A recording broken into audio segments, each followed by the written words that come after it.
When a murder's committed, it's always a race against time, to find the truth, to separate fact from fiction, to catch the killer, and to make sure that justice is served.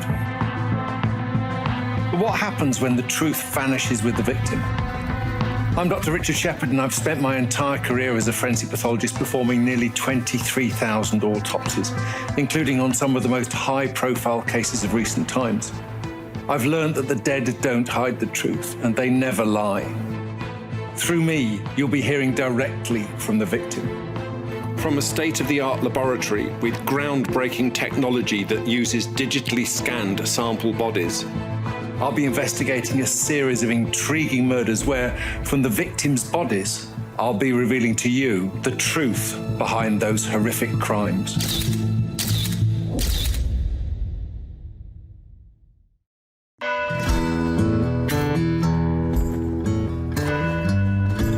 Centerville, a small, quiet town in rural Iowa, the heart of the American Midwest. Serious crime is almost unknown, but in May 2018, a terrible house fire shocked this community. Inside, firefighters discovered the badly burnt body of a man. It looked like a tragic accident, but could it have been something much more sinister? And could the body tell the story of what had happened?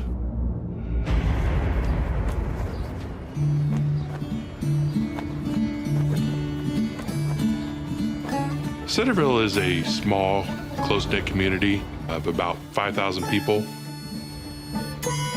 Everybody knows everybody. We know their families, we know their history. Everybody looks out for one another. That's how it's always been. Many of the families have been there for many generations. Community that has a strong agricultural tie. So most of the families are farmers who've been farmers for generations. We have one middle school, one high school for all the students. They all go to the same school, participate in the same sports. I was born and raised in Centerville, moved away for a few years. When we started having a family, we decided to move back just because of the community and how close it was. But at 7:30 a.m. on Saturday, May the 5th, 2018, Centerville's peaceful life was turned upside down.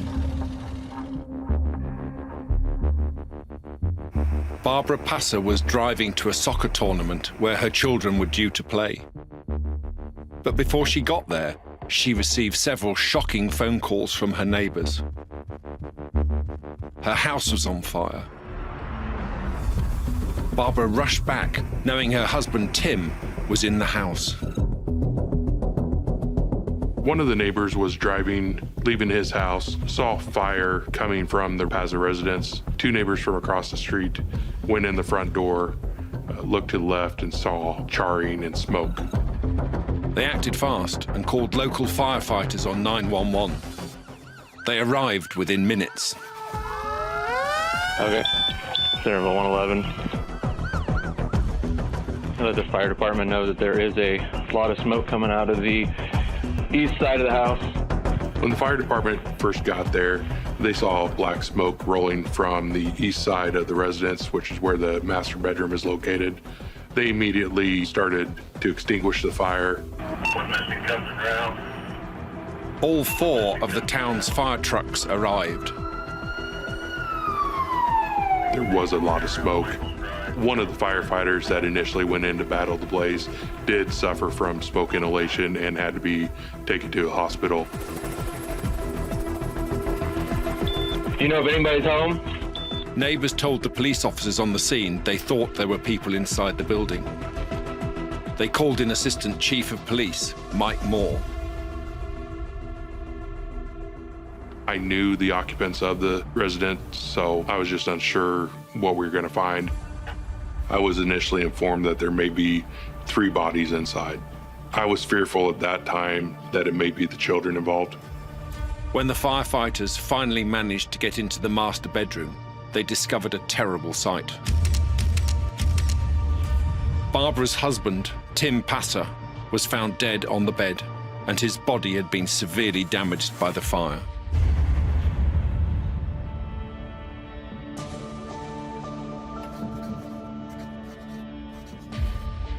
The most obvious injuries were the terrible burns present on Tim Pasa's body. Doctors use something called the rule of nines to estimate the surface area of the body that's been damaged. And I can demonstrate that on this sample body on the digital autopsy table. The head counts for 9%, the arms are 9%, the upper chest is 9%, the abdomen is 9%, the legs are 9% front and back, and the back of the body is split into 9s as well. And using that estimation, we could work out that 97% of the surface of Tim Pasa's body was damaged by fire. It's most unusual to find such a high percentage of burns in a house fire.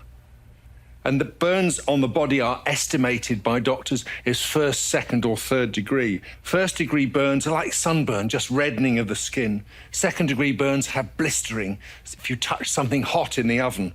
And third degree burns are when the skin is damaged and burnt through, exposing the muscle. In Tim Pasa's case, most of the burns were actually first or second degree, relatively superficial. But the extent of the burns suggests that he wasn't moving, that he was asleep at the time the fire was burning. It was a tragic end to a family man. Tim Pasa was a well-liked guy, very well-known in the community, whether it be through involvement with his children's sports, school activities. He was a member of a band for a long time.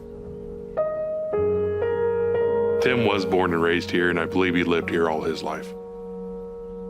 I have a lot of personal memories of Tim. Our children were the same age, so they did a lot of activities together. We'd sit together a lot of the times at sporting events. The most important thing in Tim's life was his family. Barb and Tim had been married for several years. I believe it was 18. They had 2 children at the time that were both in high school. She was also from the area and spent her entire life here. I'd known Barb Pasa for probably 30 years, was actually a friend of the family's, grew up with one of my older sisters. They were a very normal family, in a small town where things like this hardly ever happen. They simply weren't prepared for such a terrible tragedy, and neither was the rest of the community. Most of its emergency services are volunteers. Currently, the Centerville Police Department has 11 full-time officers, and we have 3 reserve police officers. Centerville Fire Department, it's a small department. There's 3 full-time firefighters, and the rest it's a volunteer department. Now, they had a fatal fire on their hands. They had to investigate how the fire started.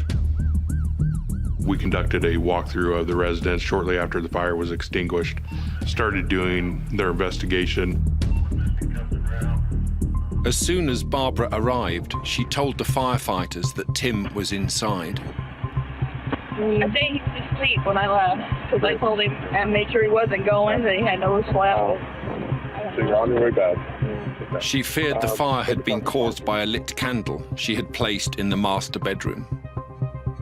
Barb told me that she had lit a candle that morning before leaving because the dog had urinated in the bedroom and she was using the candle to cover up the smell.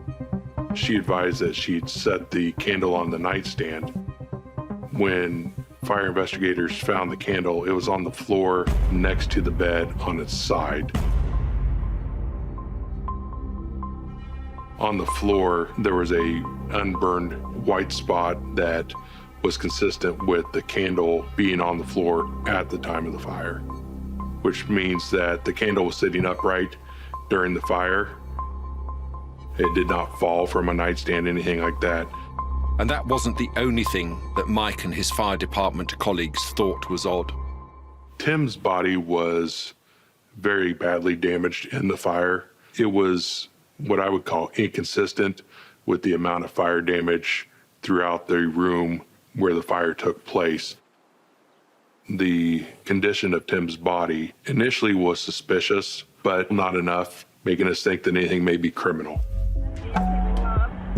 Mike decided that it was an unusual but still an accidental fire.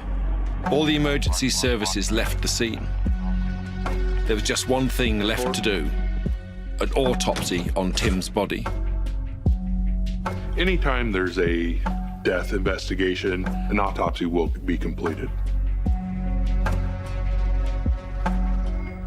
The autopsy was performed by the state medical examiner, pathologist Dr. Dennis Klein.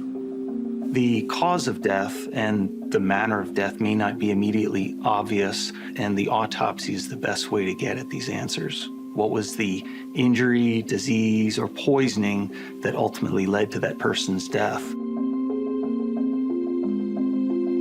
Despite the burns, most people die in fires by breathing in noxious gases, and the most important of those is carbon monoxide, which binds the hemoglobin in the red blood cells and stops them carrying oxygen, so that the blood, when it travels around, can't carry the necessary oxygen to the heart or to the brain, and these organs eventually die, and the individual will then die too. Carbon monoxide is present all around us in our bodies, and if you smoke, you've got about 10% in your bloodstream anyway. 20% will give you headaches and you'll feel unwell, but 30% you're likely to die. But what else can we find in the body when we look at it at autopsy? When fires are burning, smoke is inhaled into the lungs, and we can see that here. The lungs themselves may be blackened, but most importantly, throughout the trachea and the bronchi, there's little particles of black soot deposited that show someone was alive at the time the fire was burning. But when Dr. Klein did all of these tests, he had a big surprise. Despite having burns on the outside of the body, there was not the characteristic findings of soot in the upper and lower airways, which occur when a person breathes in smoke. And then when we did a test looking at what's called the carboxyhemoglobin saturation, which is the amount of carbon monoxide that accumulates in the blood, was not elevated. So these two very key findings were absent and made me come to the conclusion that Tim did not die of smoke inhalation and that he was likely dead before the fire had occurred. This is very surprising. Generally, a fatality at a fire scene has died as the result of a fire. I've examined hundreds of fire deaths in my career, and in my experience, less than 2 in 100 were dead before the fire started. Finding a victim who is dead before the fire starts is always suspicious. This autopsy has turned the investigation on its head. I realized that this was going to be a difficult and complex case. And we're conferring with law enforcement officers who attend the autopsy. I realized that I had more work to do, but I realized they had a lot more work.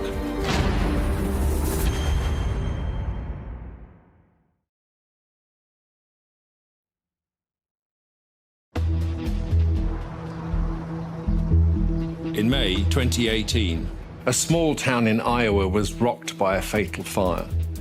Tim Pasa, a well-known and much-loved family man, had died. It was a tragedy for the whole community. but at the autopsy, Tim's body revealed a horrific surprise. Tim was dead before the fire started. The police needed extra help, so Iowa State Fire Marshal David Linkletter came to investigate. David teaches fire investigators to recognize the signs of arson based on his own extensive experience. I've been a fire investigator since 2000, and in that time I've been on well over 800 fire scenes.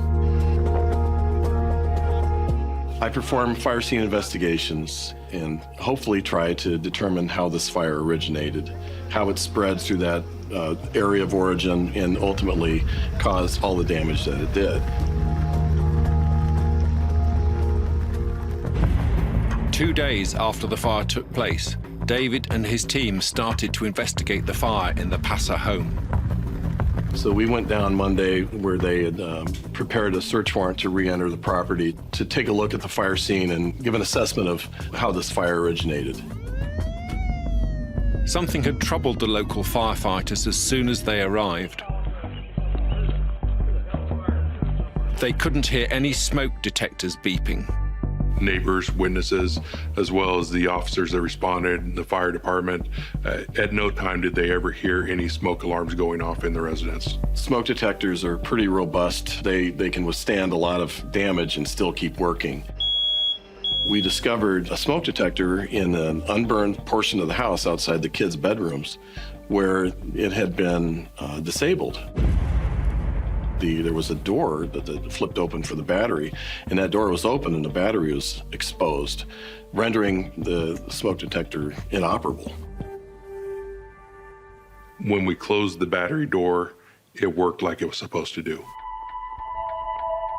Once we worked our way through the house, we discovered a 9-volt battery on the floor near the door to the bedroom. Near that area was also a melted smoke detector, and directly above that was a line of demarcation where a smoke detector once was, and it had melted and fallen onto the floor.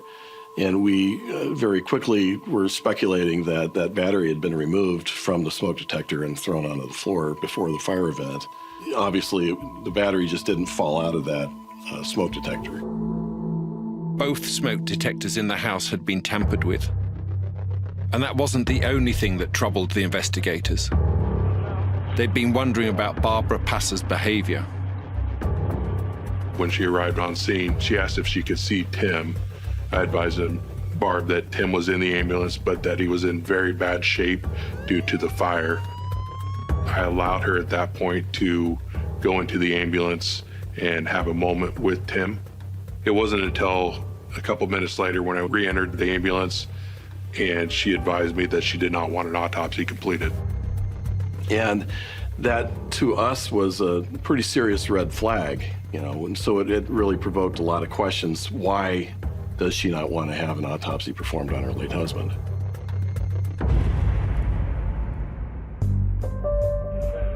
Barbara later said that the only reason she was opposed to an autopsy was she didn't want Tim's body any more cut up.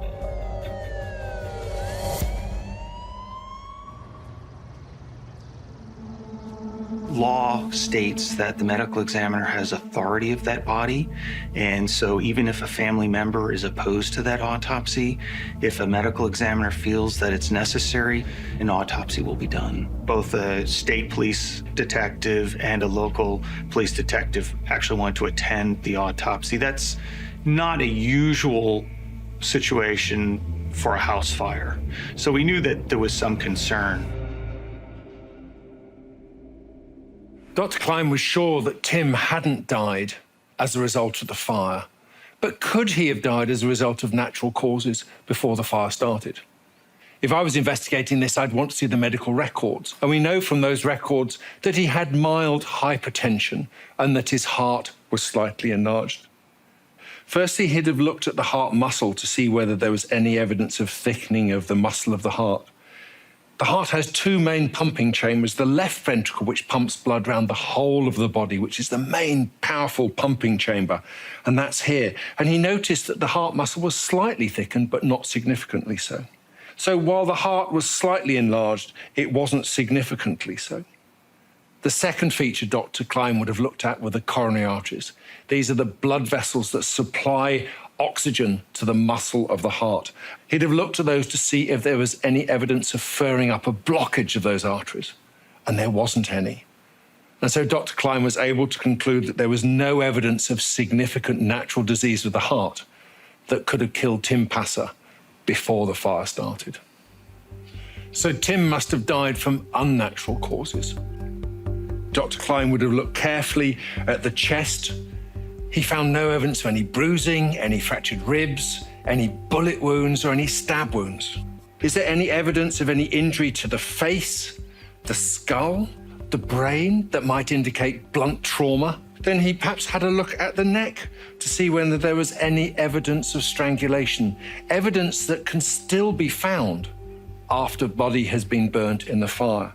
But none of these things were present, and so one thing remains.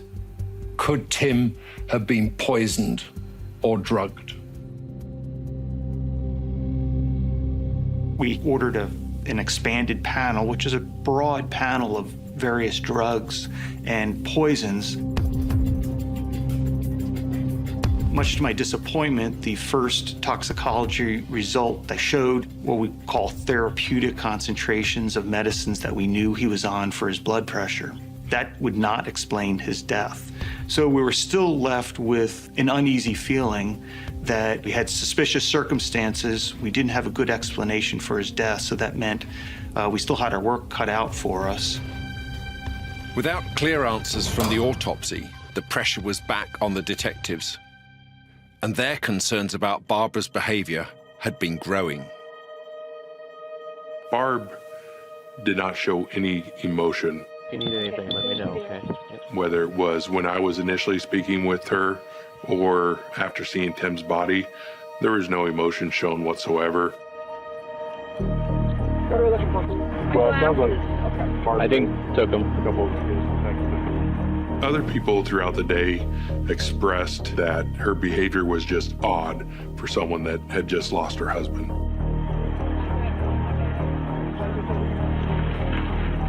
On the day of the fire, Mike noticed Barbara had posted a message about Tim on Facebook. I was Facebook friends with her. I saw the post. I believe it said something to the effect of Tim was a good father, etc., etc., etc. It was just a very strange post for someone to make that had just tragically lost their husband. In fact, Barbara seemed very keen to get on with her life as quickly as possible. Barb, either the day of the incident or the day after, contacted a local real estate agent advising that she would like to look at houses to move into. But the biggest surprise came on the night of the fire when Barbara's 16-year-old son contacted the police. He'd reached out that he wanted to speak with me about what had taken place that day at the residence. He expressed that he had concerns that his mom, Barb, may have been responsible for Tim's death. It was a shocking claim from a teenager, especially against his own mother. But he claimed his parents' relationship had been getting steadily worse in the previous months. He advised that they had not been getting along for quite a while, that they had recently talked about getting a divorce. He also advised that his dad had confided in him that he believed Barb had tried to poison him with Benadryl a couple weeks prior to the incident. He began writing notes of thoughts that came to his head and provided those notes to me. As the police spoke to more members of the family, it became clear that life in the Pasa household was much more tense than it appeared from the outside. Barbara and Tim at the time lived together, but through interviews, we found out that it was more of a divided household. They were more roommates than husband and wife and just weren't getting along well at all. While Mike interviewed friends and family, Special Agent David Linkletter conducted a detailed fire investigation.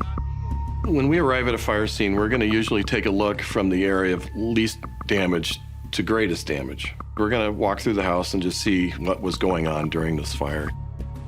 David soon confirmed what the local firefighters had suspected. The only place where the fire could have started was the master bedroom. According to Barbara, it was caused by the candle she had lit on the morning of the fire. We evaluated the entire room, and we quickly discovered that, there was more going on than just a candle starting this fire.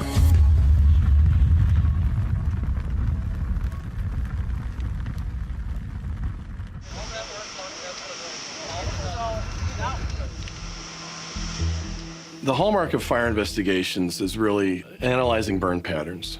The burn patterns are going to tell you where the fire occurred and where it didn't. And in this case, we all were very concerned about the top of the bed.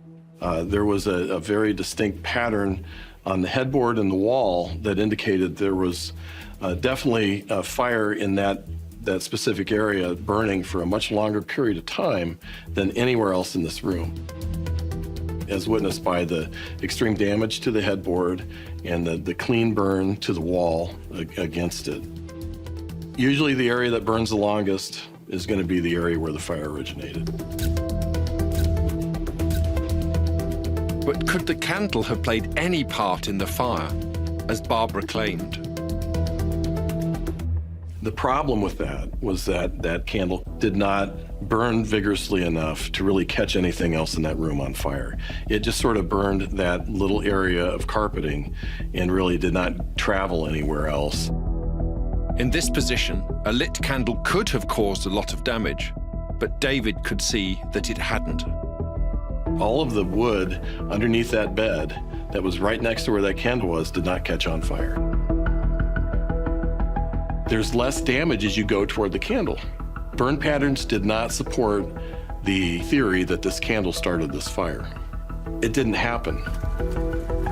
While no fire investigation is simple, investigators felt they'd found enough evidence to be sure where the fire had really started.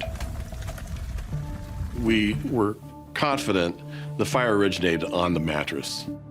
The damage went from the top, in other words, the mattress, down and up and out. This was obvious that the bed was lit on fire. That left a big question about Barbara's actions. The investigators were beginning to wonder whether Barbara was trying to mislead them. You know, why would she point out this candle in this room with all this damage in it? How could she point that candle out right away? We really felt, with all of the damage on the mattress and the little bit of damage that candle did cause, that candle was deliberately placed onto the floor and that fire damage was deliberately caused in order to direct investigators in a different way.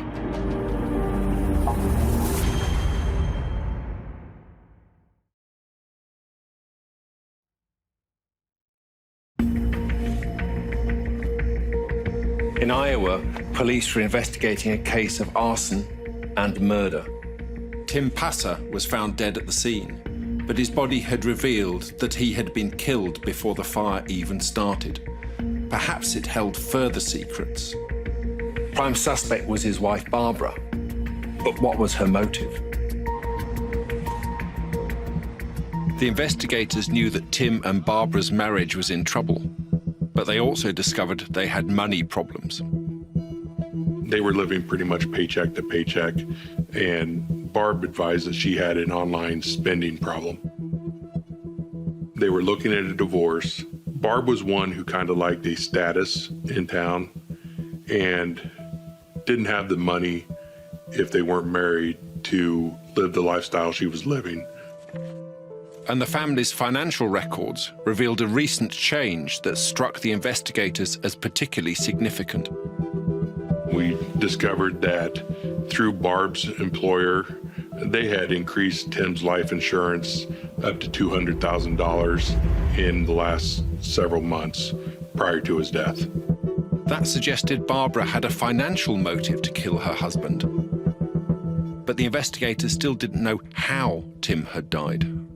Without another definitive cause of death, there's going to be a lot more work to be done in order to try to identify what drugs and poisonings we need to test for. I did what a lot of forensic pathologists do, and that is I pick up the phone and I call experts who can help me take the case further on. What other possibilities should we be looking at? How do we expand our toxicology testing in order to try to find what actually happened to Tim and caused his death? And we're also going to need the help of law enforcement detectives to also help us in what potential drugs we need to test for. At the time of the incident, Barb was a nurse at our local hospital. She worked in the operating room and assisted with operations. Which is very important information because that then opens up medicines that would not normally be tested for on toxicology screens. So a second toxicology screen was performed for more exotic or unorthodox substances. And it was that when we received a result back of propofol. Propofol is a very powerful anesthetic drug that's very commonly used during surgery in hospital. It's a drug that very rapidly induces unconsciousness, but it also lowers the blood pressure and suppresses breathing, so it needs to be administered by a skilled anaesthetist. Propofol is such a potentially dangerous drug that it's even been used in assisted dying cases in Canada and has been suggested as a drug that could be used for executions in the United States. But it's a drug that should only be found in cases from a hospital setting. So the finding of this drug in Tim's body was a great surprise for the investigators. In my career, I've never seen this drug in a case. And we knew that Tim had not had any type of medical procedure in which he received propofol. So how had such an unusual drug got into Tim's body? The most likely answer to that question is that someone else injected the propofol into his body. Dr. Klein now felt sure that Tim's death was not natural or accidental. And that finally left homicide, in which a person dies at the hands of another. And that fit very well with the circumstances and my findings at autopsy. Dr. Klein quickly told the detectives about his findings. It was bittersweet. It was, now we know what caused the death, but now we know more about the case and what has to happen. In all the years I've investigated fires, this is the first case where we've been able to prove the person was murdered prior to the fire. It really confirmed to us that this fire was more than likely started to conceal a crime. The investigators were now hunting for a murderer, and Barbara Pasa was their prime suspect. They needed to find out if she could have stolen a lethal dose of propofol from the hospital where she worked. After using propofol, a doctor or surgeon may not use the entire amount. It is capable of just being thrown in a trash can. There's no logging that needs to be done. Barb had very easy access to propofol. It was her job to clean up those items used in a surgical room, and she was also in charge of taking the trash from the surgical room to the dumpster. Tim had been concerned for some time that his wife was trying to poison him. Tim had contacted one of his sisters a week or two prior, I believe, had told his sister, "Oh, by the way, I think Barb tried to poison me." He didn't explain any further. I believe that was the last text message that was sent. This seemed to corroborate what Tim's son had revealed about his father's fears, that Barbara was trying to poison him with Benadryl, an over-the-counter medicine used to treat allergies such as hay fever. I think if you were trying to poison someone with Benadryl, you need a lot of Benadryl, and they would notice the symptoms. So you'd be tired, you'd become very dry. It's an antihistamine. Maybe Tim was noticing that over time. And the investigators found something else that might link Barbara to the fire. In the master bathroom, we found a grill lighter sitting on the countertop next to the sink, which we found a little odd for a grill lighter to be placed in that area. She told police investigators she used that grill lighter to light the candle that morning before she left. This grill lighter was a bit over the top to light a candle, but it would have been the perfect device to set light to the mattress. The police now felt they had enough evidence to interview Barbara. We were asking her several tough questions. She knew that we knew something was suspicious and criminal in nature. The following day, an ambulance call was made from her mother's residence. It was determined that she was suffering from an overdose, and she was immediately taken to a hospital in Des Moines.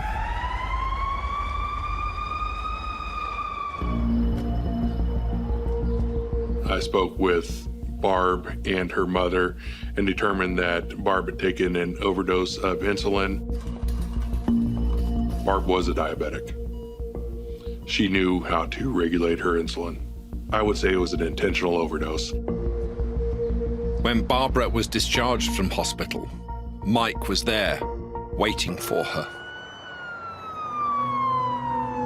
I think she was surprised to see us outside the hospital when she was released, but state law says that the medical staff had to advise us when she was being released. We immediately then placed her under arrest for arson and murder.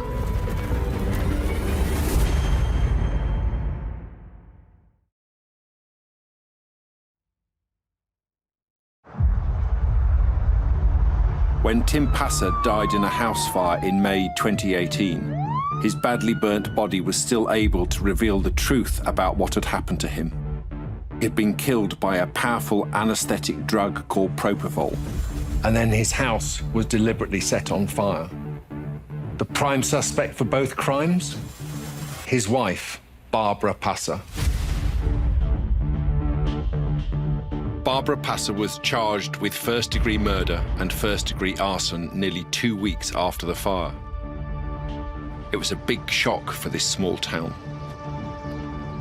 Since I've been with the department since 2002, this was the first murder that we've had in Centerville, Iowa.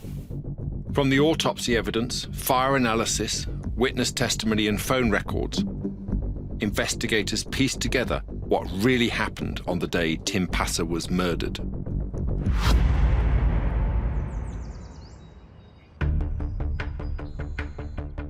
Saturday, May the 5th, 2018. By 6:30 a.m., the couple's 2 children had left home to catch the school bus for their soccer tournament.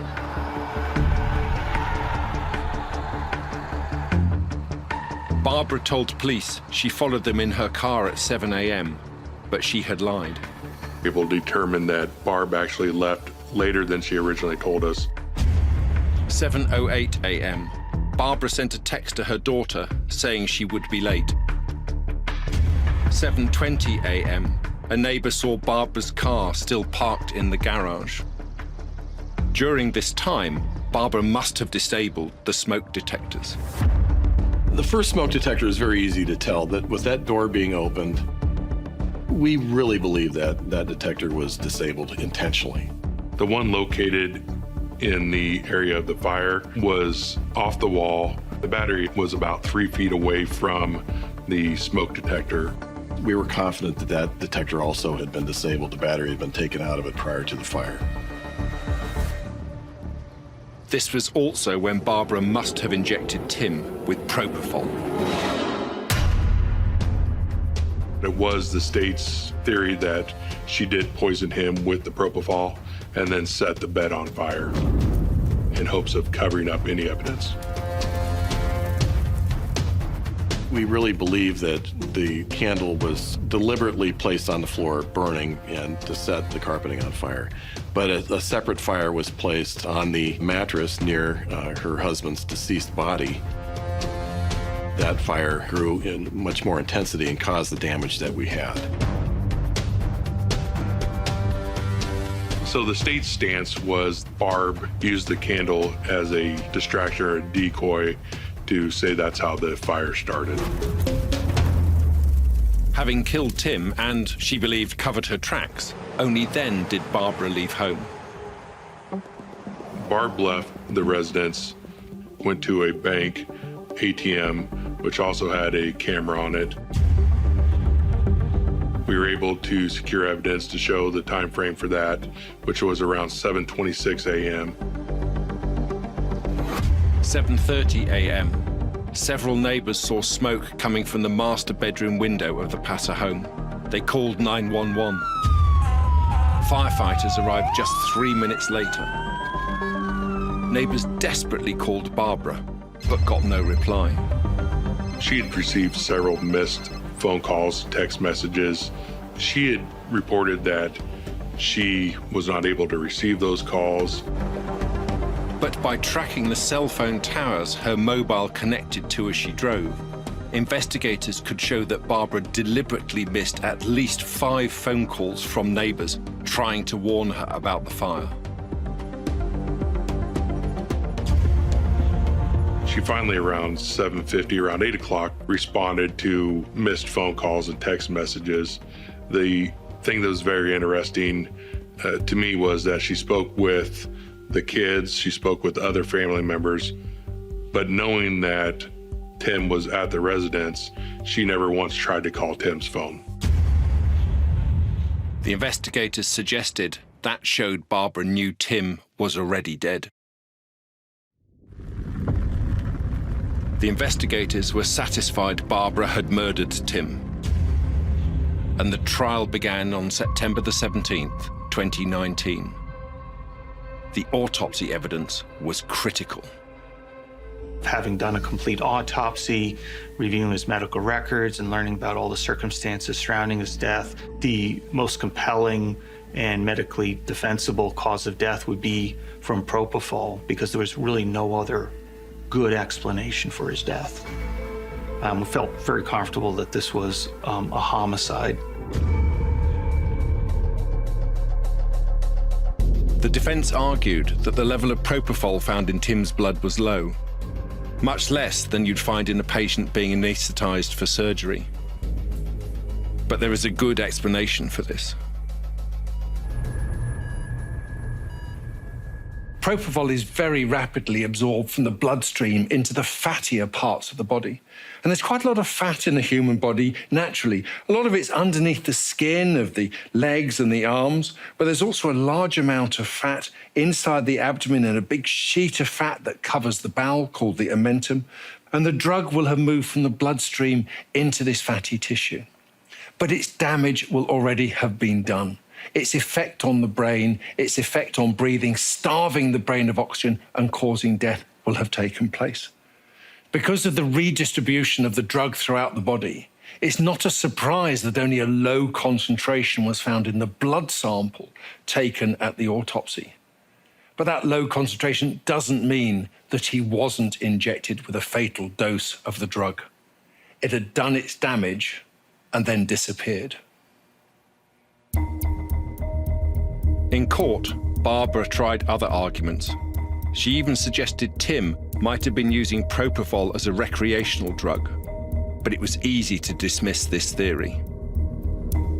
If he was someone who would abuse it, the amount of propofol in his system, there would have been a needle still in his arm. He would have passed away that quickly. There were no needles found in the location of the fire. And it would be pretty hard to inject yourself and then start a fire, which appeared at this point to be intentionally set. But the defense tried to discredit the fire analysis as well. The defense really challenged me on the candle theory. They really wanted that candle to be what caused this fire. The defense was possibly blaming the dog for tipping over the candle, which caused the fire. When we take the totality of the situation, it's very hard to argue that that candle fell off the nightstand and caused that fire. That candle was deliberately placed onto the floor, and that fire damage was deliberately caused in order to direct investigators in a different way so that she could conceal killing her husband. After a week of evidence, the prosecution argued they had proved Barbara's guilt. Her motive was financial gain. Her means was the propofol she stole from her workplace, and her opportunity occurred that Saturday morning while the children were on a school bus and she was alone at home with Tim. The jury deliberated for 3 hours. The jury came back with a verdict of guilty on both arson first degree and murder first degree. In the state of Iowa, murder first degree is mandatory life imprisonment. On the arson is a 25-year sentence. Barb will spend the rest of her natural life in prison. For a small Midwestern town, discovering that a well-known local nurse had abused her position of trust to murder her husband was very shocking. When Barb was finally convicted, it was relief. It was relief almost for the whole community.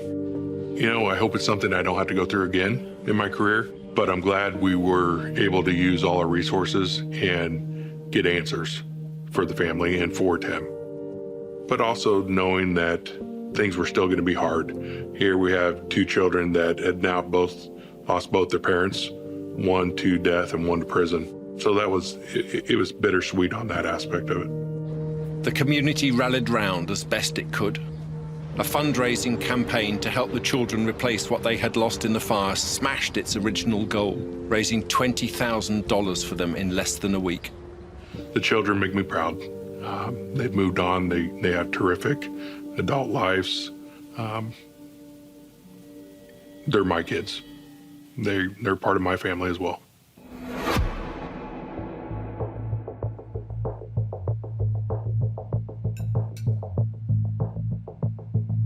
This was nearly the perfect crime. But bodies never lie.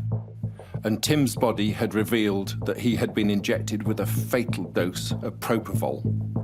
If Tim had lived just a few more minutes, his body would have eliminated all of the propofol that Barbara had injected into him, and the evidence of his murder would have disappeared. Even more shockingly, propofol is not a painkiller. Tim could have suffered terrible pain as he burnt to death. And Barbara, as a nurse, must have known that. And that is what makes this such a terrible crime.